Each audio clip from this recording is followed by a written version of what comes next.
Okay, so in this lab, we are going to cover the k-means clustering practical, and we will be implementing k-means clustering over the iris dataset. I have already done the code, so we will be implementing our k-means clustering on the load iris dataset, which is already available in the sklearn datasets list. So let's see how we will implement it. So what do you remember of k-means clustering? We have discussed this in classes. So k-means clustering के बारे में बताओ, क्या क्या पता है? हाँ जी, anything?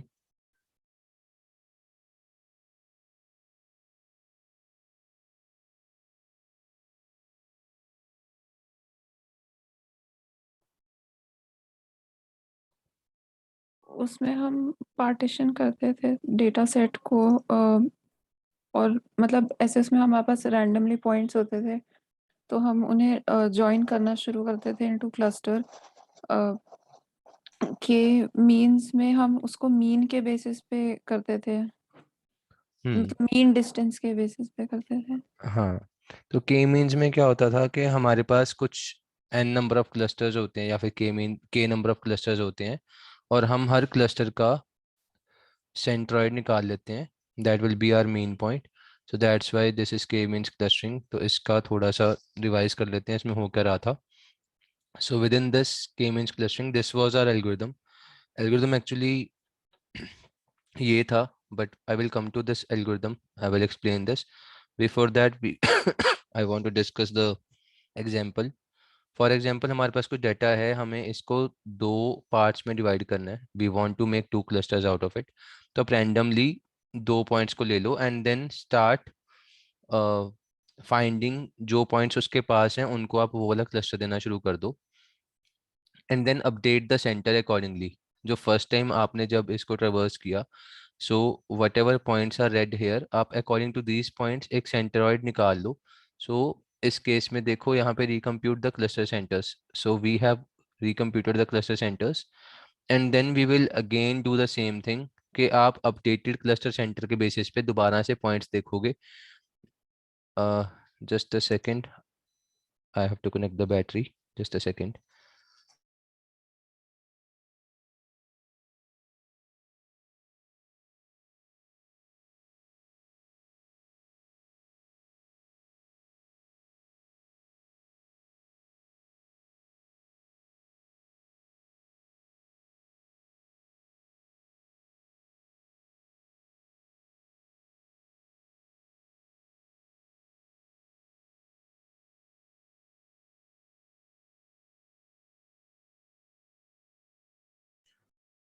So what we are trying to do here is we are updating our points. Cluster हम अपडेट कर रहे हैं हर बार हमारा क्लस्टर सेंटर निकाल निकाल के, and we have to do this again and again till our cluster centre remains the same. या तो वो कन्वर्ज कर जाए, सेम आने लग जाए, यहाँ पे लिखा भी हुआ है until convergence criterion is satisfied, या फिर आपका नंबर ऑफ iterations खत्म हो जाए. So whatever maximum iterations you have decided, maybe 200, 300, 1000, जितना भी आपने रखा है, that must be completed till the end. अगर वैसे करके converge नहीं कर रहा still, and then iterations are over, then you can stop. So this is a way to do the k-means clustering. Simple है काफी. यहाँ पे लिखा भी हुआ है select k points as initial centroids. For example, k equal to 2 centroids हमने यहाँ पे लिए. Then you have to repeat these two steps. करना क्या है, form k clusters by assigning each point to its closest centroid and recompute the centroids of each cluster. काफी simple है. And then again and again do that till you reach the convergence. जब तक आपका ये red और blue star same exact जगह पे नहीं आना शुरू होता, जब तक आपकी वो वैल्यू एक जगह पे कन्वर्ज नहीं होती, तब तक आप ये चीज करते जाओगे. And this is the algorithm behind it. So even in the algorithm also you can see what we are trying to do here is we have some points in the data x1 to xn. We have the order k, जितना भी हमने करना है clusters. So maybe we have k clusters. Maximum number of allowed iterations are max in this case. So the output will be, we will get k number of clusters. तो करना क्या है, you have to randomly initialize first this mu I where ये जो mean है, आप एक mean ले लो, centroid initially ले लो सबका, ठीक है। जैसे cluster 1 cluster 2 आप बाद में देखोगे, लेकिन सबसे पहले आपको उतने पॉइंट्स लेने पड़ेंगे। सपोज आपने के क्लस्टर बनाने हैं तो आपको के मीन पॉइंट्स लेने पड़ेंगे, सेंटर पॉइंट्स। आप रैंडमली उस डाटा सेट में, अगर रैंडम डाटा है, उस रैंडम डाटा में what you can do is you can make two mean points. Let's say एक ये वाला ले लिया और एक ये वाला ले लिया। अब इन दो के बेसिस पे we will compute the distance और देखेंगे कौन किसके पास है। जो भी जिसके पास हो वो वाला क्लस्टर बन जाएगा initially, and then based on that thing you can again recompute your centre. तो वो चीज़ हमने इनिशियलाइज कर दी कि भाई हमने इनिशियल वैल्यू ले लिया, and then start the looping. Initially हमारा टी इक्वल टू 0 है, या इटरेशन के लिए है, देन इटरेशन +1 असाइनमेंट करना है और एक अपडेट करना है। ये दो चीज़ें करनी है। असाइनमेंट में हम क्या कर रहे हैं, assign each sample xj to the cluster with the nearest representative. Simple है, जो भी हमारे पॉइंट्स हैं, ठीक है, उसमें से मेरे सेंट्रॉइड के हिसाब से जो उसके पास होगा उसको वो असाइन कर दो, ठीक है। वो वाला उसको असाइन कर दो। असाइनमेंट स्टेप का मतलब ये है, ये वाला इधर आ जाएगा, ठीक है, ये वाले इधर आ जाएंगे चारों और ये वाले इधर आ जाएंगे। तो आप क्लस्टर्स को असाइन करो कि ये क्लस्टर 1 है, ये वाला क्लस्टर 2 है, तो ये वाला हो गया असाइनमेंट स्टेप। अपडेट क्या करना है, you have to update the mean. सबसे पहले तो आप डिपेंडिंग ऑन जितने भी हमारे पॉइंट्स इकट्ठे हो गए हैं अभी एक जगह पे एक क्लस्टर में, उनका मीन अपडेट होगा। सपोज यहाँ से इधर को अगर वो शिफ्ट हो गया, पहले ये वाला था, सेकेंड टाइम ये वाला हुआ अपडेट होने के बाद, तो based on that you have to do this calculation. आप क्या कर रहे हो, t+1 जो हमारा आइट्रेशन अपडेटेड वाला आइट्रेशन है उसमें आप म्यू कैलकुलेट कर रहे हो, this is the updated mean, and then update the partition with the modified clusters.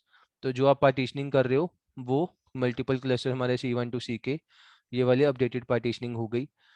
आप तब तक करते जाओ या तो आपका इटरेशन मैक्सिमम हो जाए या फिर आपका वैल्यू कन्वर्ज हो जाए। ये कन्वर्जेंस का है कि भाई जो आपका PT था वो PT-1 के बराबर हो गया। इसका मतलब सिंपल है कि आपका जो भी सारे पॉइंट्स प्रीवियस आइट्रेशन में थे वही पॉइंट्स हमारे न्यू आइट्रेशन में हैं। अगर दो आइट्रेशन में सेम पॉइंट्स आ रहे हैं इसका मतलब वो कन्वर्ज हो चुका है, ठीक है, या फिर मैक्स हो जाए। तो ये दो कंडीशंस हैं, जो भी होगा based on that return the partition final result, ठीक है। जो भी हमने पार्टीशनिंग करी होगी C1 टू C के, अगर हमारा C1 टू C के अपडेट नहीं हो रहा देन इसका मतलब यही है कि हमारा T-1 आइट्रेशन में और लेटेस्ट आइट्रेशन में दोनों में हमारा C1 टू C के बराबर है। अगर क्लस्टर चेंज नहीं हो रहा है इसका मतलब वो कन्वर्ज कर चुका है। So this was the logic behind finding the K-means clustering. Now we will look into this code that I have already made.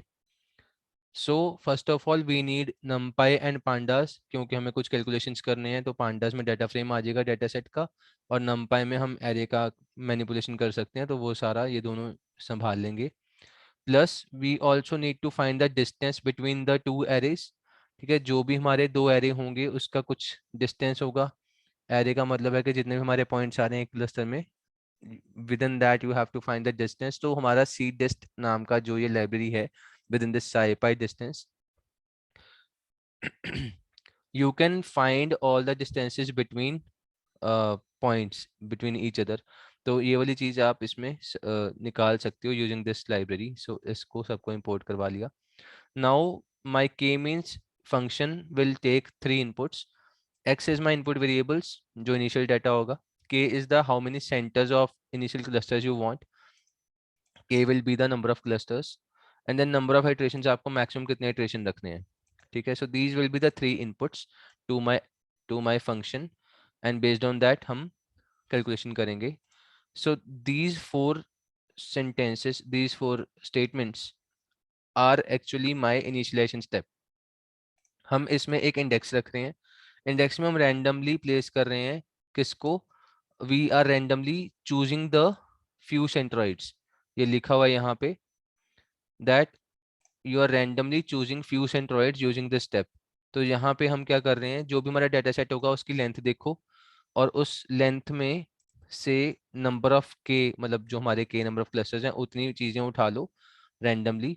Replace equal to false का मतलब है कि कुछ भी रिपीट नहीं होना चाहिए, ठीक है। रिप्लेस इक्वल टू ट्रू होता तो इसका मतलब वो रेपिटेशन कर लेता, बट यहाँ पे हम वो वाले इंडिसेस उठा के अपने पास रख रहे हैं रैंडमली, जो उस डेटा सेट में से हम अपने नंबर ऑफ क्लस्टर्स के हिसाब से उठाना चाहते हैं। तो रैंडमली हमने किसी को भी पिक कर लिया कि भाई ठीक है, तुम्हें मैंने वन वन मतलब सपोज के इक्वल टू 2 था, तो मैंने 2 पॉइंट्स को रैंडमली पिक कर लिया, उसके इंडेक्स हमारे इसके अंदर आ जाएंगे। And comparatively you can also get the value for full row, ठीक है, उस इंडेक्स पे for all the columns bit for that data set.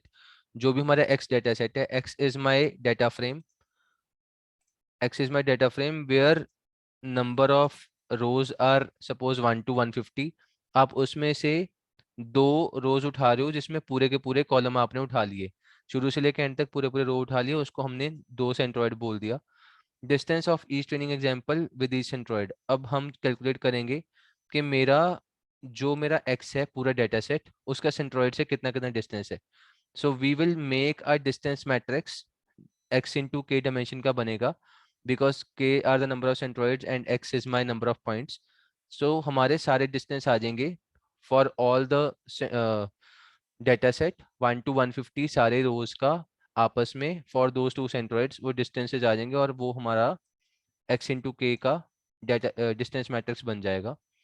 We can also get the labels correspondingly. अब यहाँ पे हम क्या कर रहे हैं, np.argmin i for i in distances. इसका मतलब सिंपल है, फॉर i इन डिस्टेंसेस का मतलब है कि आप शुरू से लेके एंड तक डिस्टेंसेस वाले मैट्रिक्स में जा रहे हो, and you want to get the value of i where my distances is having the minimum value। argmin returns me the exact location of the least value out of these distances।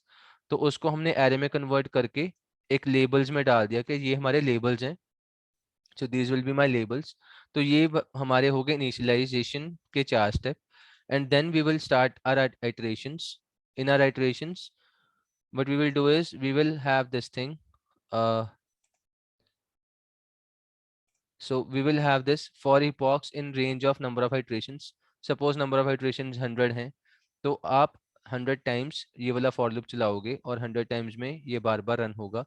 करना क्या है, initially आप centroid equal to empty list ले लो, और हम उसमें अब अपेंड करवाते रहेंगे हमारे updated centroids.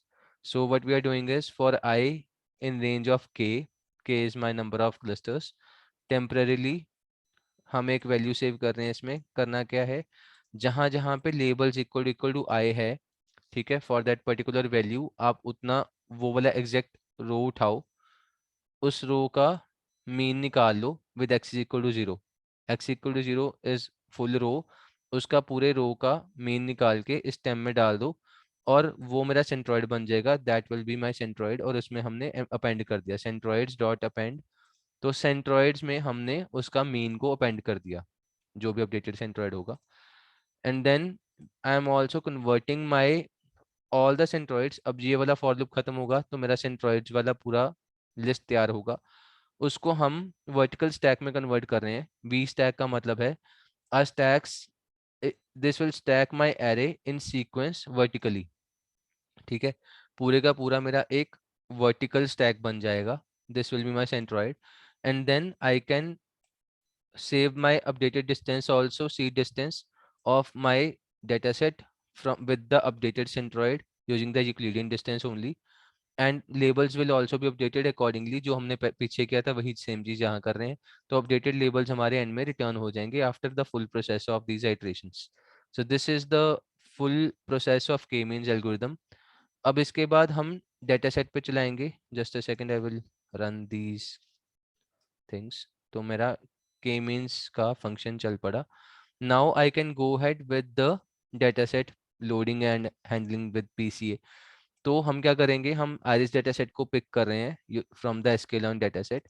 This is not ideal for clustering, but just for the sake of understanding, iris data set काफी सिंपल है समझना। 4 कॉलम होते हैं उसमें, fifth column is my class, there are 4 columns which are the input value, so we will be using that data set। And we will also be using PCA to decrease the number of columns, because we know that there is some similarity between the columns. तो 4 में से 2 ही रह जाएंगे, हमने एक बार पहले भी किया हुआ है in our PCA lab. So data part will be picked using this command load iris dot data. So my data will come into this, and we can update our PCA model by using this thing that I want to get the only 2 values out of my data set. So मैं PCA 2 run कर दूंगा कि चलो PCA मेरा 2 values निकाल के देगा, and the data frame is getting ready out of the data set. जो मेरा data set data है, we are converting that data set using this fit transform into 2 columns using PCA. So PCA dot fit transform data will get me that thing, and my updated data set will look like something like this. Just a minute, I will show you कि ये original data कैसा था और update होने के बाद कैसा बन गया. Just a second. So if I look into my data, it looks like this. So this is my original data, ठीक है, जिसमें 150 rows हैं having 4 values. तो ऐसे करके ये 150 हैं, but after all of this is converted into 2 columns with PCA. तो आप इसको ऐसे करके data frame को देख सकते हो. So this is how my data frame looks like after being converted into this PCA. Data has been transformed using PCA into 2 columns. So 4 values have been converted into 2, और इससे क्या हुआ कि हमारा हमें clearly दिख रहा है that these are the 2 which are unrelated things, because PCA हमारा क्या करता है, हमारा correlation को minimize कर देता है.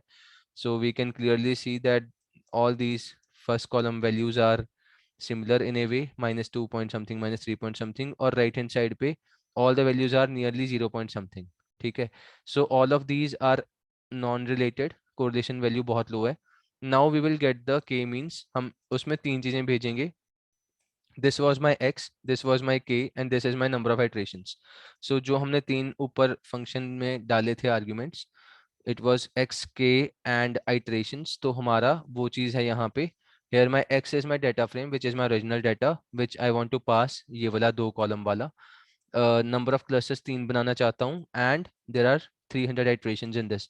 So after passing all those values, हम कुछ labels निकाल के रखेंगे, and I want to see those labels. So if I look into those labels, तो हमारे उसके labels ये निकल के आए हैं 2, 0 and 1. There were 3 classes 0, 1 and 2 that I know in advance, because iris dataset में 3 तरह का था. One was versicolor, one was setosa, and one was virginica. So there were 3 classes I know in advance. So उसी चीज का हमने अब जब prediction करवा लिया यहाँ से, we can match our accuracy also. तो अब यहाँ पे in fact accuracy की बजाय we will calculate the mean square error, because I know कि मेरा जो clustering में value होगा उसका हम कितना हमारा सही से वो ठीक से prediction कर पा रहा है, उसको mean square error से calculate कर सकते हैं. So we will use this sklearn import matrix, and out of that I want to calculate the mean square error using this labels जो हमने ऊपर prediction करा है, and original हमारा data set में जो target values थे हम उनको उनके साथ match करवा के MSE value calculate कर रहे हैं, and this MSE list will be ready. तो हमने यहाँ पे prediction किया था वही prediction as it is हम यहाँ पे labels में fit कर रहे हैं, and all those labels will be compared with the original target value, और उसको हम mean square error में save कर लेंगे. So if I run this and if I get the value of MSE, these are my mean square error values.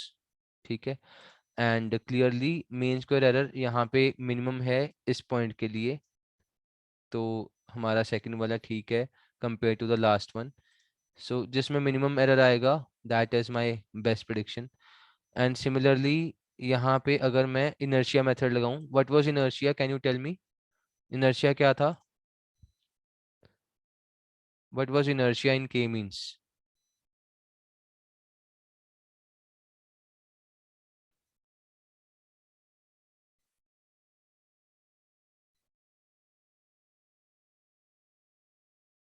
So I will bring you to the slide so that you can recall what is inertia, what is distortion. Just a second. So the k-means objective function looked like this. K-means में हमने देखा था that for a data set having k clusters and n objects, हम यहाँ पे sum of square error लगाएंगे and sum of square error का formula ये था, ठीक है. And the above mean square error is also called inertia. तो हमारा जो ये वाला फॉर्मूला था, this was for inertia. And if you find the mean of this function, अगर आप आगे इसके 1/k लगा दोगे तो वो डिस्टॉर्शन होगा. तो विदाउट यूजिंग 1/k हम इसको अगर सॉल्व करेंगे, this will be my inertia. ठीक है, this was the definition. Now coming back to the code. Just to calculate the inertia, what you can do is you can update this k means. इसमें सिर्फ एक line add करनी है यहाँ पे, inertia dot append this thing, sum of all the minimum values of the distances. तो ये वाला जो स्टेटमेंट है, this has been added into the code of k-means algorithm. जो हमने k-means का फंक्शन डिफाइन करा उसमें हमने बस ये वाली चीज ऐड कर दी कि हम इनर्शिया को अपेंड कर रहे हैं हर बार with these values. We are doing the summation over the minimum value जो भी हमारा distance आ रहा है. So this is the technique to do the inertia calculation. So now if I run this code, this is my updated value using the inertia method. And if I do this thing कि भाई, if I want to pass for 5 times, I want to get the labels. So this is how it will give me labels. तो जो भी हमारे updated labels होंगे उसको आप print भी करवा सकते हो. So this is my labels. Updated labels are like this. ठीक है. And now if you print the inertia, the values are still high. ठीक है. तो these are the two methods. ये value high इसलिए है because clustering is not ideal for iris data set, but this is giving me some idea that which one is better, which one is not. So inertia हमारा एक तरह का error ही था. So if you look into this thing, sum of square error was called inertia. The above mean square error is called inertia. So this was sum of square error, but mean square error will be it should be 1/k and the mean of above. यहाँ पे कुछ गलती है. This is not mean square error, this is sum square error. The above sum of square error is called inertia and mean of it. So 1/k अगर आप इसके आगे लगा लोगे, then it will be distortion. Otherwise it is sum of square error. In this PPT यहाँ पे आप ठीक कर लेना, this is sum of square error. So that's all. So that's all for this k-means clustering. If you have a doubt, you can ask. यहाँ पे कोई step ना समझ आया हो तो पूछ सकते हो. Anything? No, sir. Okay. So I will send you this code. That's all from my side. Thank you.